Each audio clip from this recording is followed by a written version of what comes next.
Japan Station is made possible in part by Patreon support. And I'd like to say thank you to our newest patron. No new patrons this time, sorry. But if you can afford to do so and you'd like to support this show and everything we're working on here, you can go over to japankyo.com/Patreon. You can also do a one-time donation over at ko-fi.com/JapanKyo. Thank you so much to all the wonderful patrons, all the supporters. You guys are incredible. I am so grateful for all your support. And hey, let's get started.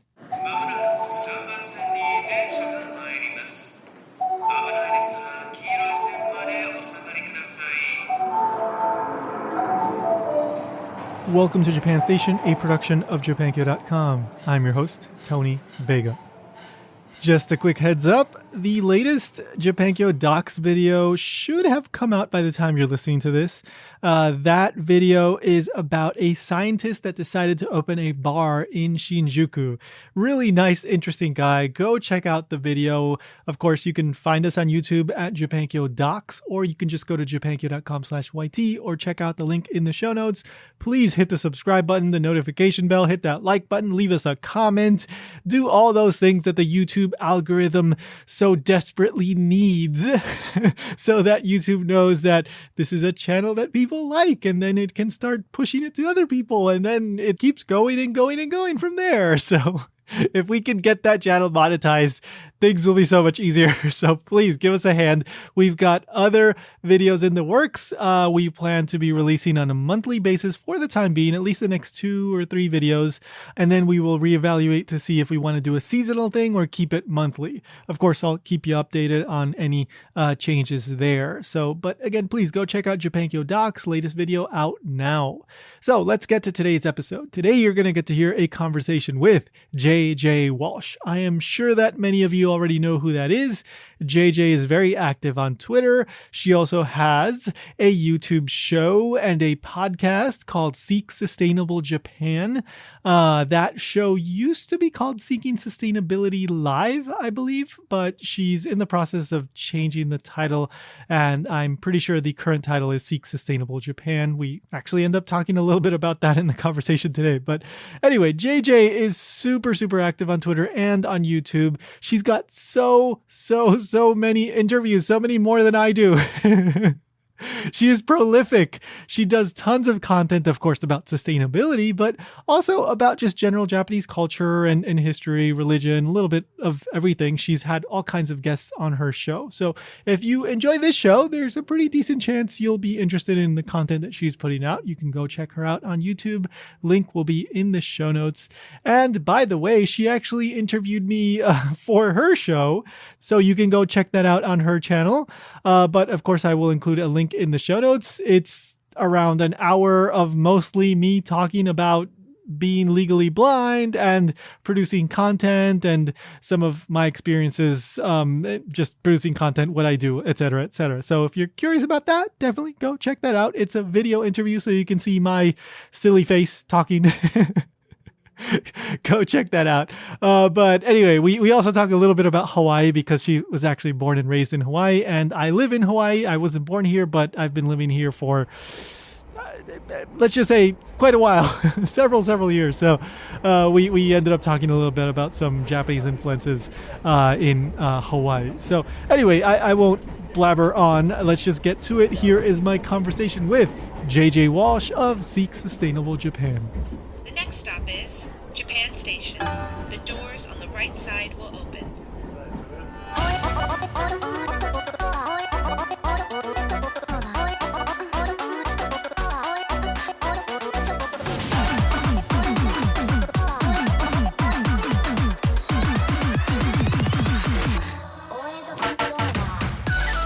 So, does your interest in Japan have anything to do with growing up in Hawaii?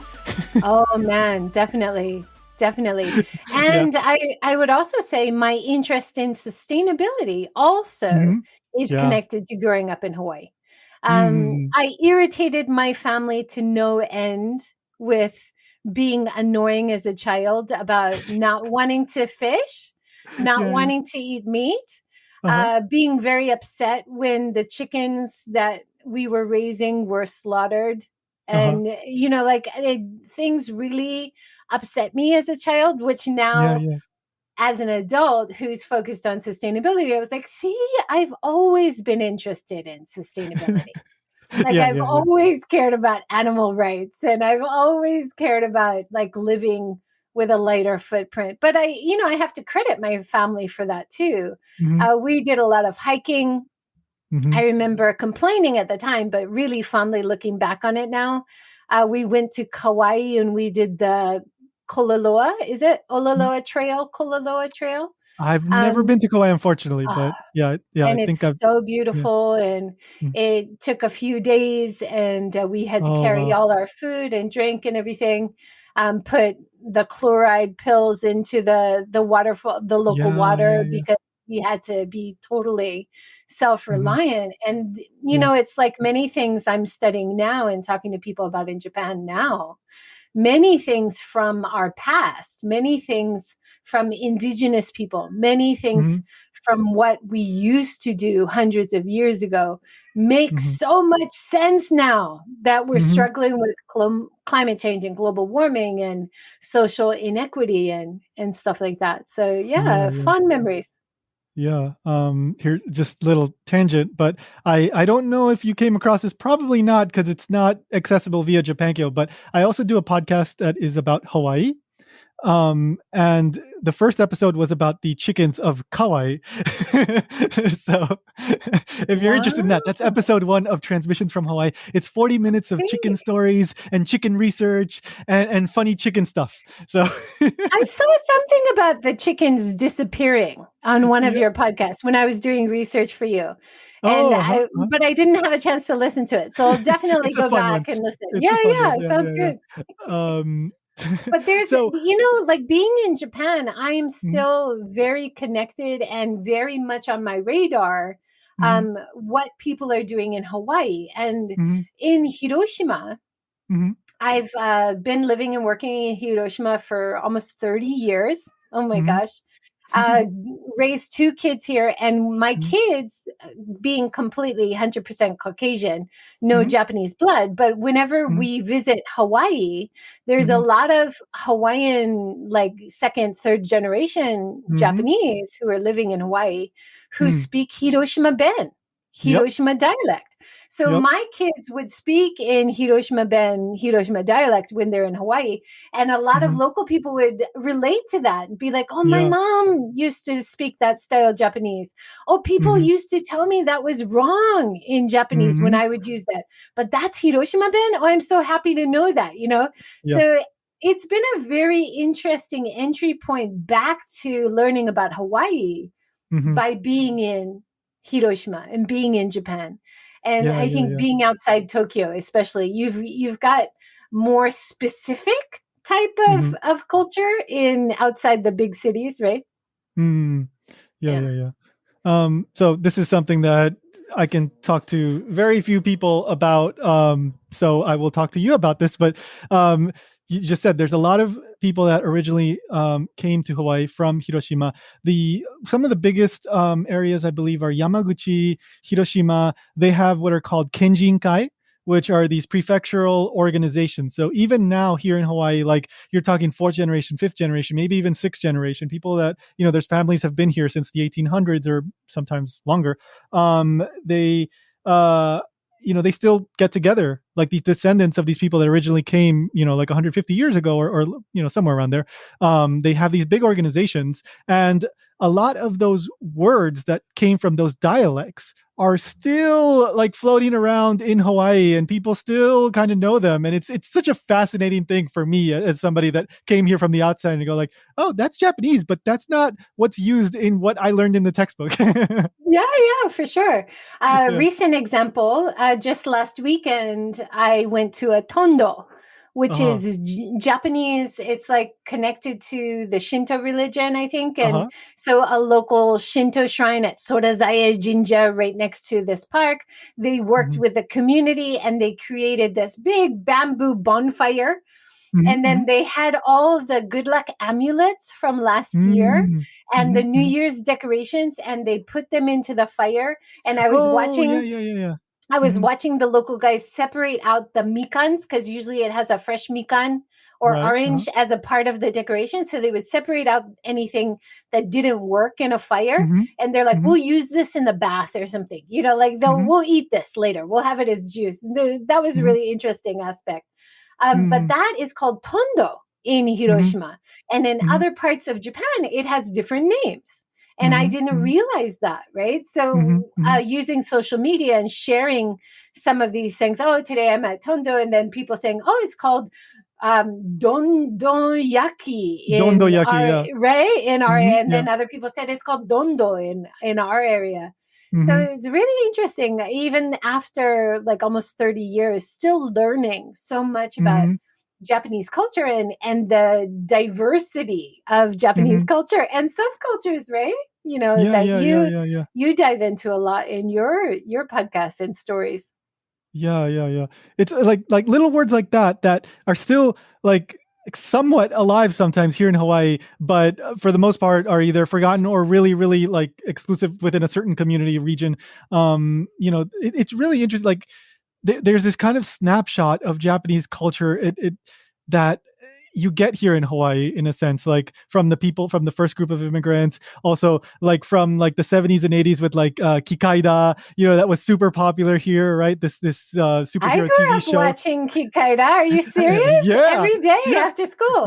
And Zatoichi, the blind swordsman. Black and white. I don't know why I was into that, but it was cool, And for me coming to Japan, one of my biggest first shocks was to realize the actor who played the blind swordsman is not actually blind. Like that was really a shock to me. Like for some reason, but he's like a normal. He's not blind like that. Because in the movies, I guess he was really convincing, right? As the blind swordsman. So like those TV shows would get like aired and then re-aired and then re-aired, like Abarembo Shogun, all these shows that like you ask a 20-year-old in Japan today, they may not even know these things. They would have no idea. But in Hawaii, a lot of people still know them and absolutely love these shows. And to me, that is just so fascinating. Yes, for sure. And I would tell people in Japan, we have a shop called Shirokiya in Hawaii. And they have a lot of, Japanese stuff. And that's where you would go and experience Japanese culture, traditions, and products, right? And now we have Shirokiya Village in Hawaii, where they have all the Japanese foods. And I took my Japanese students there recently. Last time I was teaching a few years ago, and they were really complaining how expensive it was because and then you realize, wow, actually like really high quality sushi or okonomiyaki is actually really cheap in Japan compared to Hawaii, especially. Well, compared the to price Hawaii, is a lot higher, right? So that was interesting. But I grew up eating Japanese food. There's a real mix in Hawaii of Japanese and Chinese and other Asian cultures as well. But I came to Japan initially knowing only bad Japanese words, and that really they're very prevalent here. Did not help me. Like People found it really weird how I knew the word benjo. My neighbor. People use that here, but nobody uses that over there. And that's a really rude word for toilet in Japan. Nobody uses. And other words that you really should not say in polite company, but it was really common in Hawaii, So funny. But I was definitely not bothered by the food or the culture, like in general. I felt more relaxed about coming to Japan initially because of that upbringing, I think. Definitely, yeah. So then what was the thing that got you there first, that made you think like, okay, I'm gonna go there? How did that happen? Escaping a bad relationship, I think was part of it. Perfectly. I went to university. To be brutally honest, I went to university in California. My dad, my mom and dad had split up in high school. My dad remarried a Japanese woman. They were living in Kyushu, so it was on my radar as somewhere I wanted to go visit. When I was finishing university, I was looking for job options. I actually entered Berkeley, and I was going to become a counselor, psychologist. I had already been accepted. So I had a year that I wanted to have a gap between university and graduate school. And I applied for the JET program. Never thought I'd get the JET program. But when I said I'd be happy being in Oita, in Kyushu, where my dad was, and they're like, Oita? Oh, really? Really? Yeah. You want to go there? And I was like, yeah. And they're like, okay. yeah.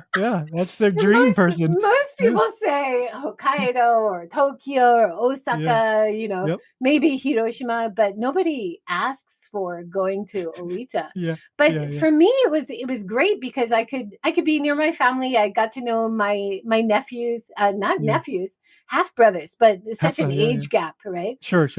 I got to know my dad's family. It was great. And then it was a great insight into culture and learning about Japan through family as well, right? And then traveling around a lot, meeting other jets from around the world, and then I was studying very serious type of counseling. I was working with people who were terminally ill as my internship, and with hospice, and I really got a lot out of it, really enjoyed it in terms of it was meaningful, but it was so heavy. And as a 20-year-old coming to Japan and teaching English as an assistant language teacher and having a decent salary and being able to travel around and have fun was a real eye-opener. And I was thinking, do I want to go back to America and have this very serious career? And then, one thing led to another. I got a boyfriend who's from England who I met here, and we love traveling. We traveled around Asia together for 2 years. And then we thought, we just go back to Japan, get some more money, and then travel again. And that was about 25 years ago when we settled back in Hiroshima, right? Yeah. And then had kids, bought a house, got settled. And then we started a website, which really connected us to the local business community and other people in the community on a deeper level through Get Hiroshima. And so we were doing it as a website to kind of introduce to new residents or visitors a deeper Hiroshima, not just Peace Park, not just Miyajima, but there are these really interesting bars and restaurants and events happening, and you got to check it out, So we started doing that website, and I think that's what's kept us here so long, is that gave us a reason to stay and keep investigating more, not just superficial living, but it was more like embedded in our lives, being a part of the community. Yeah. I mean, it's so easy, do the job, you go home. Japan is so boring, but and it's not necessarily Japan. It's like if I live in Hawaii, I barely leave the house, right? And there's so many people like, I would love to be in Hawaii. I would love to be at the beach and this and that. Because I'm just here in front of the computer doing everything. I might go running and that's about it. But when you actually make it a point to keep looking for new things and keep talking to people, you keep finding these new things that keep you excited. So no, I totally get that. And so what's the name of the website? Get Hiroshima, gethiroshima.com. So when we first started it, people are like, what do you have against Hiroshima? What do you mean get Hiroshima? That's so aggressive. Let's get them. They're like, no, not aggressive. Get it. Let's get it. Let's get Hiroshima. Let's get it on a deeper level, But you don't, when you start things, you don't realize, how people subjectively are going to, they were just joking, but it was really funny. We're like, no. Because as an American, I'm maybe hypersensitive to being respectful in Hiroshima, of course, because of our legacy and, being an American living in Hiroshima for a long time. I have a responsibility to build the community and try to support the local community, right? Especially as an American. So I don't want to, it's not aggressive. And then, I was teaching at the university level for over 20 years at a women's university, and teaching tourism and doing Get Hiroshima on the side. Get Hiroshima has never been a business. It's been on the side, side hustle for my husband and I.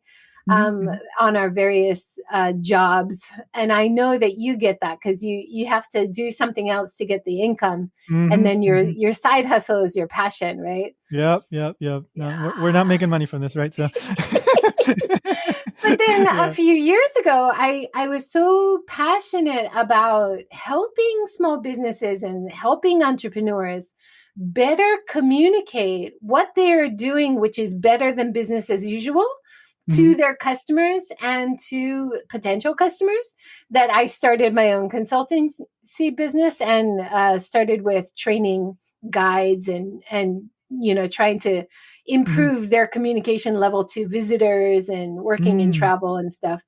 And then coronavirus hit. And I went online and I thought, what can I do? So I started this Seeking Sustainability Live regular interview series to try to keep myself learning and keep myself motivated and interested.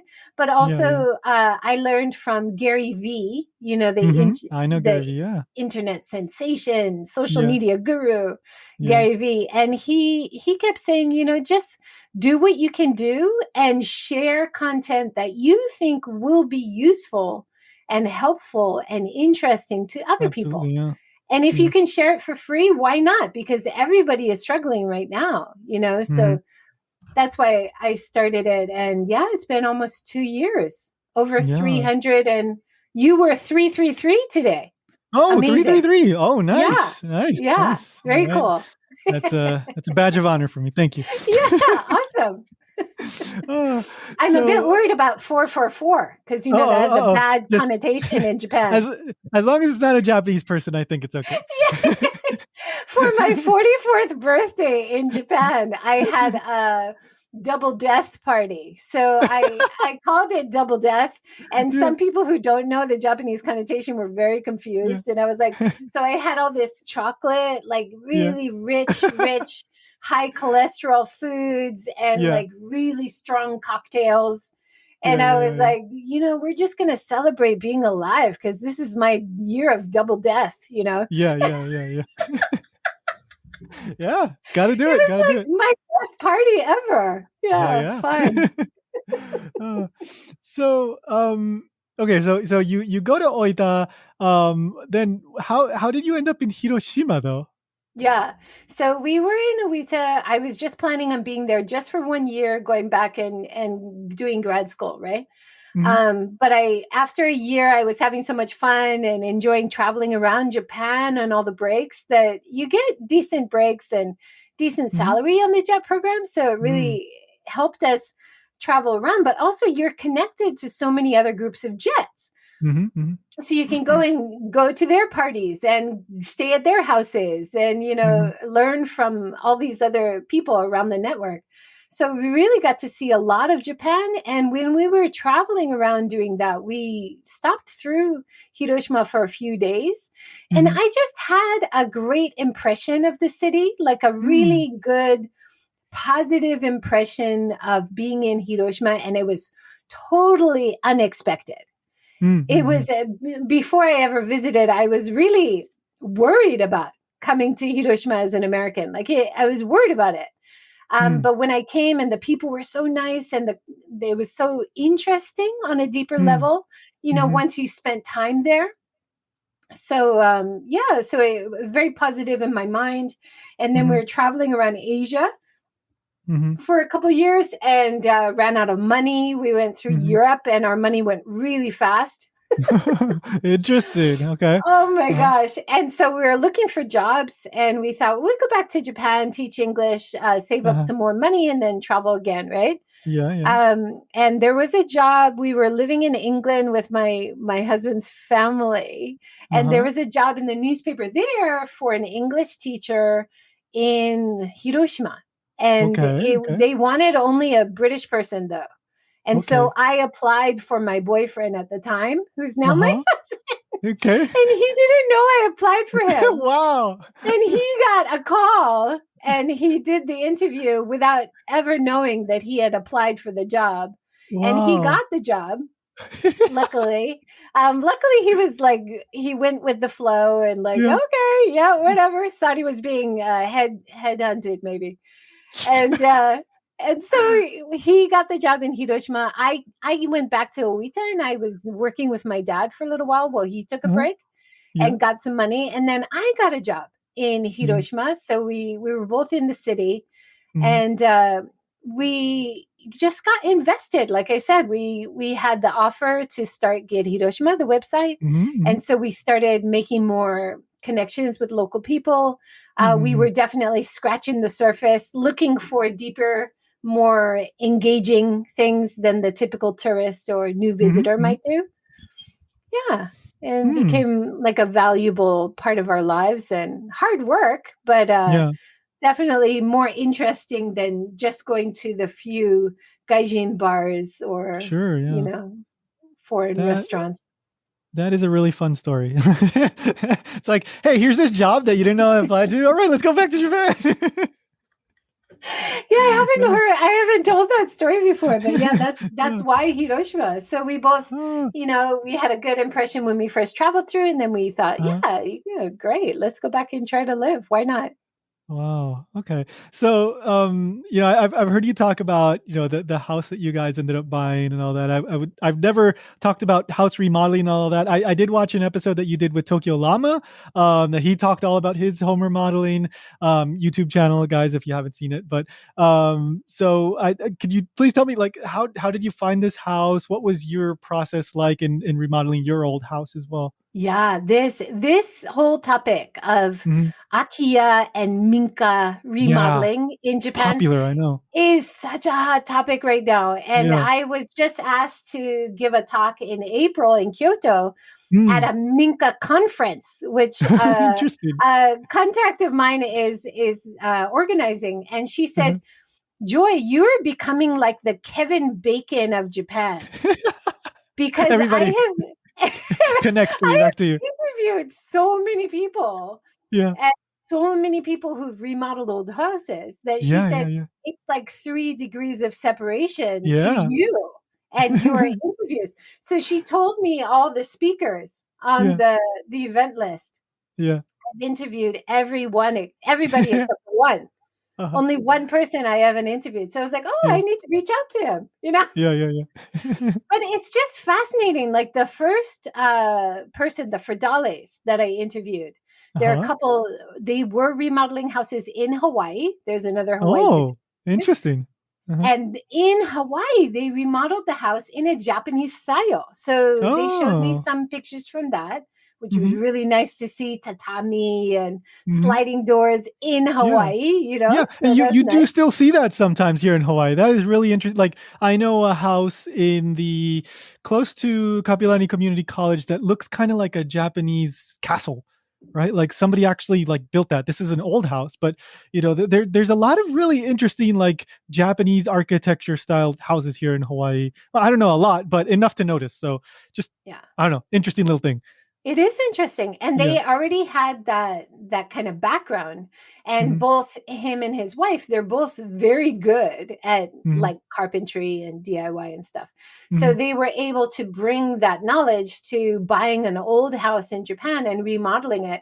Now, the old house that they bought is just incredible. It's like 200-year-old, like really high level caliber, like Japanese lord of the past type of property. And they found the most insane like old clocks with Nazi information on them and like really crazy antiques like deep into the house.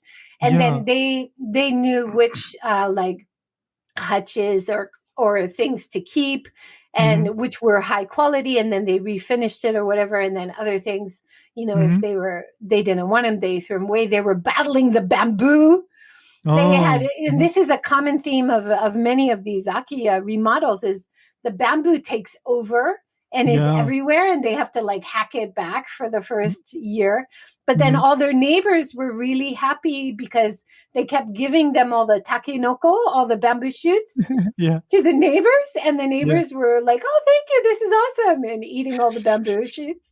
So that was a good way to get into their community. Our house is not that exciting, but for me, I was walking around this neighborhood. I often do walks on back streets. I'm a back streets girl. No matter where I visit, I want to try out all the back streets and get to somewhere in a different way than I've gotten there before.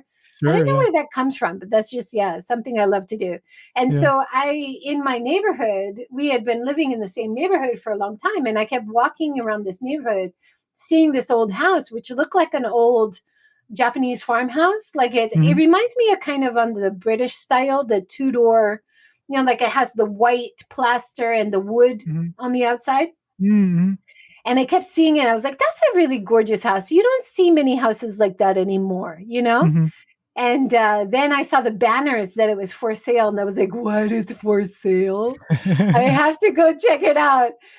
So I called the realtor. She let me in, and it was just chock-a-block full of stuff.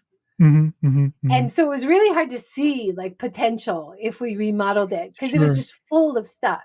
But we immediately felt a connection to the place because the previous owners had been professors at the local university. And so books everywhere, like paperwork everywhere, and his artwork also everywhere. And the son had moved to Tokyo, and he was the one trying to sell the property. It had been vacant for a few years. And he was really happy that we were teachers, and it was teachers that were going to take over the house. So that was a nice connection. And then we kept some of the stuff. We had 1 hour. Once we bought the property, the realtor, part of the conditions of buying it was that they would get rid of all the stuff. And I kind of wish we had stood up ourselves like years later, looking back at it, because we could have passed it on to more people. But the recycle companies come in and they take a lot. So I think a lot was reused. Anyway, so we had 1 hour to keep what we wanted. And so we invited some friends who run local cafes who like to have the retro style plates and cups and stuff. And then friends who were interested in antiques. And we all just went through everything like for an hour. And I kept some of the old paintings and that the owner had done, some old books. We found some pictures of this family when the house was built. It was the only house in the neighborhood, and it was surrounded by rice fields. And so that was really cool to find out. And then we also found pictures, like these are very personal pictures. But the son didn't care and just left everything, I guess. I thought that was really unusual. Anyway, some pictures of the family, black and white pictures of the family's vacation in Hawaii. Wow. So I felt, wow, there is another connection here. This is why we need to, have this house. So we remodeled it. We spent about 5 million yen on the remodel, but we got the house and property for kind of a discount because they expected us to knock down the old house. And this is really common for when you buy the old houses. And we're like, oh no, we're going to remodel it. And they're like, why? But we love it. We love the old look of it. We've got a real mix of Japanese culture, like tatami rooms and hardwood floors, and then try to make it comfortable.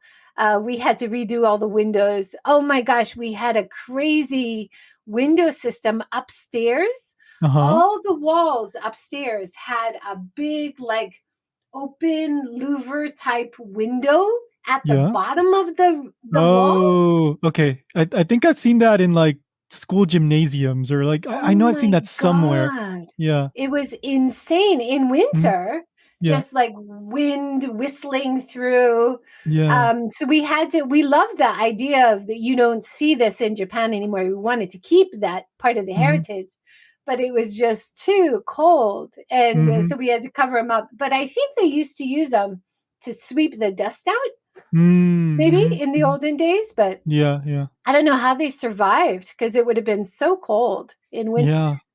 Yeah, I mean that's like even modern houses a lot of times. But I mean, modern houses they have like the heated floors, and they're better. But yeah, sometimes some of those apartments they even now they get pretty cold.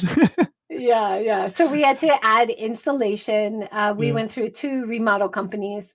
But luckily, we found people that were willing to work with us to Oh, that's do great. remodel of an old house. Hmm. Because some of the more modern big companies, they just want to do everything like Showa style just because it's fast and cheap.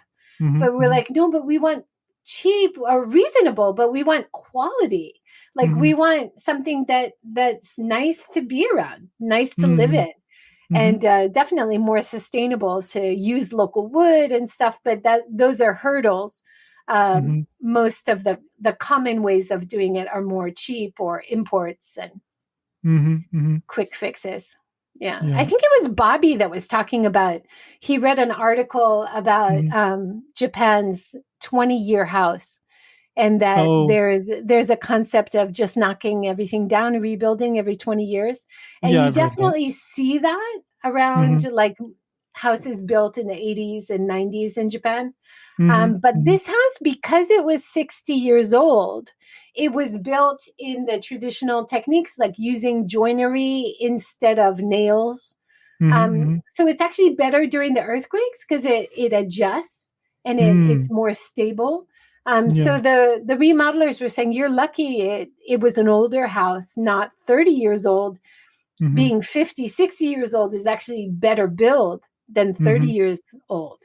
Isn't that Right. crazy? Yeah, yeah, yeah. Well, built to last versus, like what's that? Planned obsolescence. Yeah, uh, exactly. Yeah. so what's the typical cost for one of these old houses? Oh my gosh. Yeah, that's really interesting. It depends area by area. Hmm. Some of the people like around Hiroshima, just an hour away, is a really nice area called Onomichi. Hmm. And it's a famous port town. It's had some famous old Japanese films made there.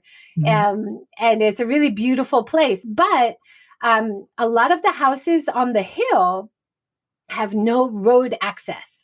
And Mm. as people, of course, we have an aging society in Hmm. Japan. And if there's no road access, it's very difficult to live up these stairs. If you, Hmm. you can't Yeah, even get food delivery, you can't get a exactly. taxi, right? Hmm. So these kind of places are almost nothing. Like Hmm. you can get it if you want, sign the contract. It's almost free. Like Yeah, you I've can, heard like the 1 yen house, like every few months, yeah. even on Japanese media, like I'll see stories about these old houses. Yeah. And I met a Brazilian lady who bought a place up there on the kind of difficult to get to area, and Hmm. she said the same. She said, "Just ask around. There's so many vacant houses. You can basically just take one over Hmm. if you're willing to go through the hassle Yeah. of being there." And she said, "But remember, you're going to have to do all the remodel yourself." Hmm. Yeah. And I Yeah. did see some hotels which are taking over some of these old places up the hill, and they've Mhm. got construction people going up the stairs, carrying all the equipment and everything. Uh-huh. That's going to cost you. And there's probably companies that just say, no matter what you pay, we're not going to do it. Like it's just Mhm. too hard. Yeah. So you're seeing that in certain areas of Japan where these residentials have been built with only stair access, no roads. Mm. Mhm. So I think those kind of places you're going to get the super bargain. But Yeah. even places like in Shiga, outside of Mhm. Kyoto, it's only an hour outside of Kyoto. Mhm. You got road access there. It's a beautiful countryside area, and even there's like 2 million yen homes. It's like $20,000. That's nothing. And Yeah. Yeah. those are really beautiful old designs. You can fix them up maybe for another 5 million or so, Mhm. 50,000. So you can have something, fix it up to a level that you'd be really happy with insulation Yeah. and a Yeah. wood Yeah. stove and everything, and keep it under $100,000 easy. Yeah. Yeah. Yeah. Yeah. Yeah. Especially, I mean, that's a good price for just about most places in the US, I would say, but especially for here in Hawaii. It's like housing is absolutely ridiculous here. But yeah, 25,000 for the house, and then you spend a bit more to fix it up. I mean, that's a pretty good deal. Yeah. So I interviewed one lady who's in Australia, and she bought a place in Onomichi as a mhm, holiday home mhm, because mhm, they could find a really beautiful old house, spend a little bit on remodeling. It was yeah, already in good condition. And she said it's much cheaper, even if it's a holiday home, better than anything they could find in Australia. yep, So that was really interesting. Of course, now she can't come in to the mhm, country, so that's a problem. yeah, But she usually comes quite regularly. She brings tours of mhm. cyclists over, and that Oh, area is right next to the Shimanami Kaido, so it's great cycling around oh, there. So yeah. yeah. Oh, that is a really nice idea. Yeah.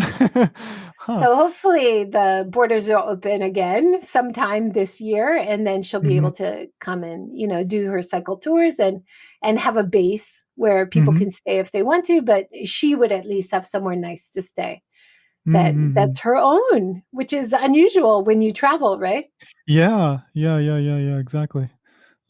So do you know like what? Because she's not a Japan like citizen, so like is that easy to do? Like buy like as a Yeah, foreigner, like that's possible? it's possible. You just Yeah. need to have the money. So if Oh. you have the cash, you're not going to be able to get a loan. Mm-hmm.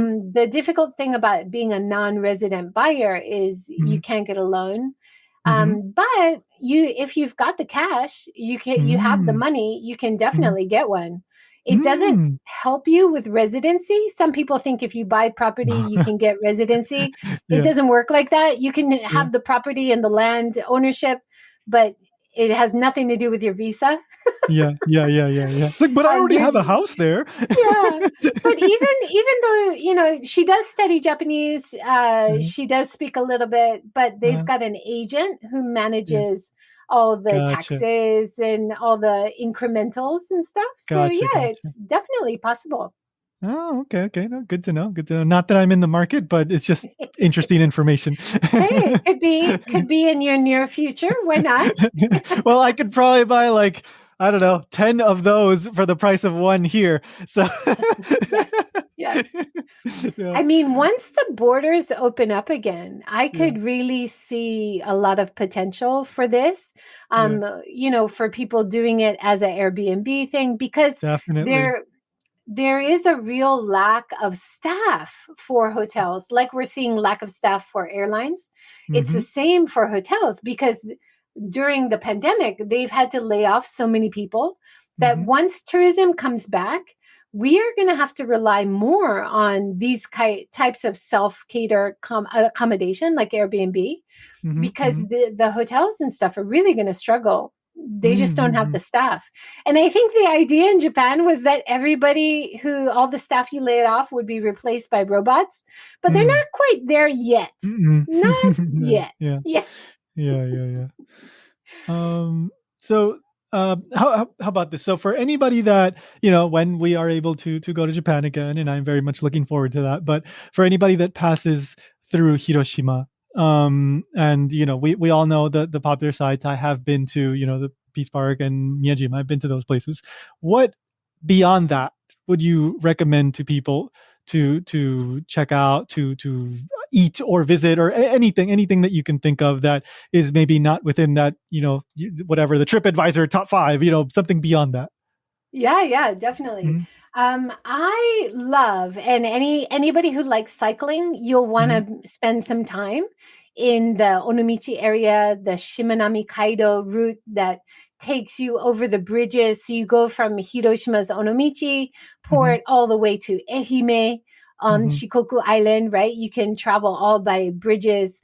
But that mm, whole area is really fun to hang out. mhm, There's nearby islands you can go to and mhm, do short half day or full day cycles. And mhm, these are really off the beaten track gems that I mm, think people really enjoy. We mhm, also have some beautiful shrines and temples. mm, A lot of people who come to Hiroshima, they've already been in Japan for a week or two mhm, weeks. And so quite often they have temple fatigue. Yeah.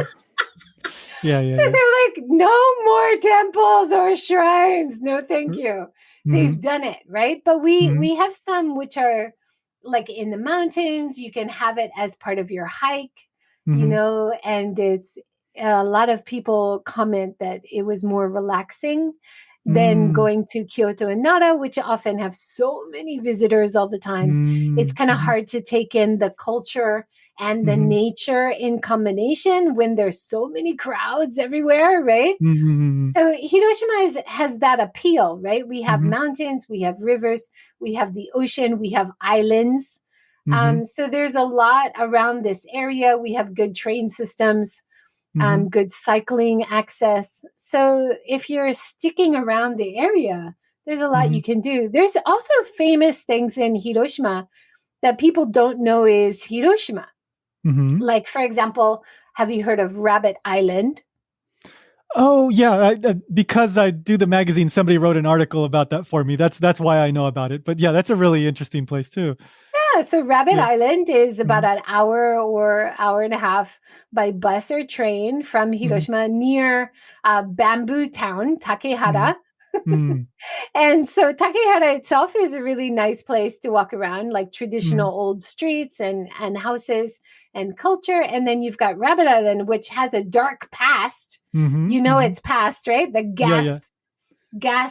poison gas making, and a lot of school kids were forced to be a part of that. And then Mm-hmm. I interviewed a guy who did a documentary there and interviewed some of the people who had worked in the gas making and their guilt years later that the Mm. gas was actually Wow. used and hurt Wow. people or killed people, right? Mm-hmm. Mm-hmm. Yeah, powerful. But they Mm-hmm. have totally rebranded that island to Yeah. make it a fun, cute, and fuzzy bunny experience. But Yep. what I really respect about what they've done is, although the image is just about the bunnies, when Mm-hmm. you go there, it is very clear about the Mm-hmm. gas history. And Mm-hmm. they do have information signboards, and it is, they're not hiding it.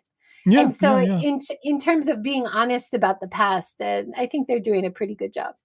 Oh, that's great. Yeah. Like, I mean, it's like, yeah, we all go for the bunnies, but look, there was actually something more there, and the people that get interested can read it and get to learn about it. So that's great. Yeah.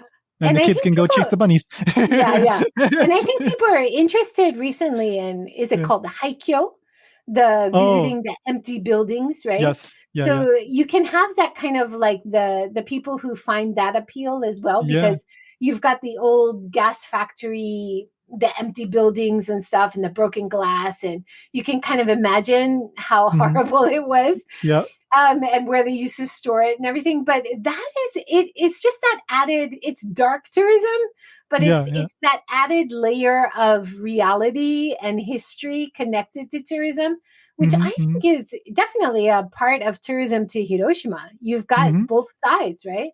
The Yeah. wartime history and what modern people living in Hiroshima who survived this, and Mm-hmm. that appreciation of their resilience is Mm-hmm. also Mm-hmm. really inspiring, no matter where you are, where you live Yeah. in the world, right? Yeah, yeah, yeah, yeah. Like I was very fortunate to get to interview a survivor of the Hiroshima bomb. He lives here in Hawaii. He is still alive. He is still working. He's like 90 something years old, still healthy, just an amazing man. And he was a junior high student at the time, and he saw it, and he walked through the Hiroshima the day after, and it's just an amazing experience to get to talk to him and learn about his story. But yeah, Hiroshima, so much history. There's the bunnies, but there's also the other stuff. Well, Peace Yeah, Park is also, yeah, it's that dichotomy, right? Because the yeah, Peace Park itself has been designed to have so much beautiful nature in it yeah, and be such a gorgeous place to rest and relax and have your lunch. yeah, They have Hanami parties in Peace yeah. Park.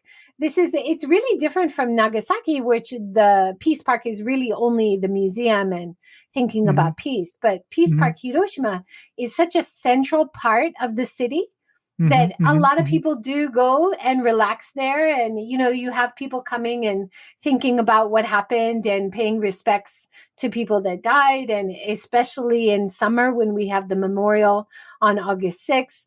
But it's a part of the city for local people every day of the week, right?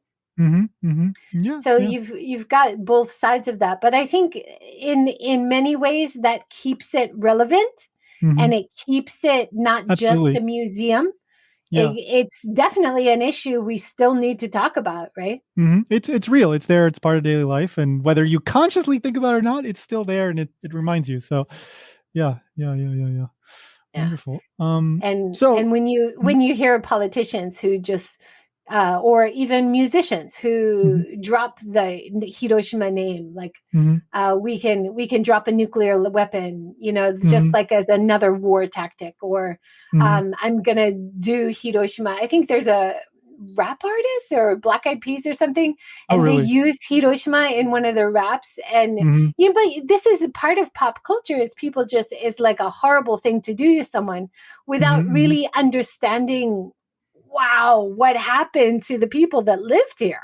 Yeah. Like if you just you don't visit. And I think in that way Hiroshima is playing such a relevant function in the world to bear witness, like a living witness to what happened in history, so that we don't forget, right? Yeah. No, it's very different when you have no connection to it, right? You can say something like that, but can you say that to somebody that lives there? Like that's an interesting question, right? That same person might say, okay, maybe I wouldn't. Hopefully they would say that, but I don't know. Yeah. And that brings back to me the power of travel, right? And why I'm so passionate about promoting sustainable travel, because we need to continue travel, even if it's only virtually. We need to travel through listening to podcasts or reading books or talking to people, or virtually traveling online if we can. But we need to see and experience other places and other people, right? To enhance our own lives and to have empathy. We can't just live in our lane. This is a borderless world we're living in now, with borderless problems like climate change and global warming and peace issues and immigration and human rights, that we need to think more about where we live as part of a big unit, big world. Yeah. Well, I mean, you're helping do that with your podcast and your video, and like, for example, the Tokyo Llama one, I really enjoyed, because he would show like his house and he'd show it around. He's doing stuff that I can't do on my show. So that was a nice angle, and then you showing the visuals too. So I go check it out, guys. You said I was 333, so that means there's at least 332. But I know you're doing one tomorrow, so by the time people listen to this, there's probably gonna be like 400. Well, my aim, I never thought I would get past 10 when I first started. I know. So right? now my aim is, oh man, if I could reach 500, that would be great. Yeah. I just keep going as long as I can. Yeah. And with YouTube, you never know what's going to pop off, right? So it's always nice to feed the algorithm, as they say. You keep putting stuff out, and then something does a little bit better, and everything else it kind of raises the whole channel, right? So yeah. So seek sustainable. You're I know it was seeking sustainability, but did you change it officially, or like what's going on with the title? I'm playing around with it, but basically if you search YouTube JJ Walsh seek sustainability or seeking sustainability, you'll find it. Even if you just search Google. Yeah. Okay. And we'll put the link below. But I'm thinking Seek Sustainable Japan might be better, because it's also an imperative, right? Seek Sustainable Japan, as well as seek sustainable Japan. It depends on your intonation. And it's always nice to have it a little bit shorter, because then it won't run off the title. Yes, you know what I mean? Yes. It fits in a hashtag on Twitter. Whereas if you do Seeking Sustainability Live, it didn't fit. So you have to think about those things. Exactly. But that's how these things are, right? A learning we learn little process. by little. Yes. Trial and error. Yeah. So go check that out, guys. And then get Hiroshima. Let's get them. Get Hiroshima.com. Not aggressively. Not aggressively. Just let's understand it. deeper understanding. Yes. Get it. Yeah. All right. And of course, my interview is already up on the channel. So link in the show notes. So if you want to go hear me talk for an hour about that was great. It was a great discussion. And I think this is something people often don't know about the creators, right? They don't get the backstory because you're focused on always interviewing other people. So it's so nice for people to learn more about you. Well, thank you. What makes you tick? Thank you. How to get Tony. Get him. Get him. Get me. Well, I thank you, JJ, for coming on the show and for having me on your show. Wonderful to collaborate. I love it. Again, links in the show notes for JJ stuff. And if you're not tired of hearing my voice, go check out her interview of me on Seek Sustainable Japan. If you have any questions or comments, send them over to mail@japanstationpodcast.com. Don't forget to follow, rate, review, do all that stuff that helps the show out. It's totally free. It just takes you a second. You can just hit that button and then maybe write a quick review. Tony is super awesome, and I learned so much about Japan. You can write that, right? God. I'm sorry. It's like, what is it? It's like 2 a.m. and I'm recording this. So I'm sorry. I'm going a little crazy, I guess.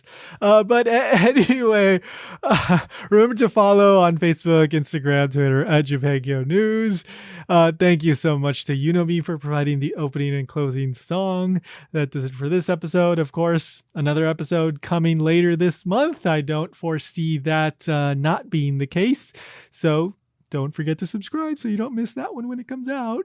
And don't forget to check out the latest episode of Ichimon Japan. It's a really fun one, all about peculiar Japanese onomatopoeia, including some very creative, invented onomatopoeia by manga artists. Really, it's a really fun episode. I mean, I'm pretty sure you may end up laughing at least once or twice. So go give that a listen. Thank you so much for listening, and remember, go find your miniature pony. Just do it!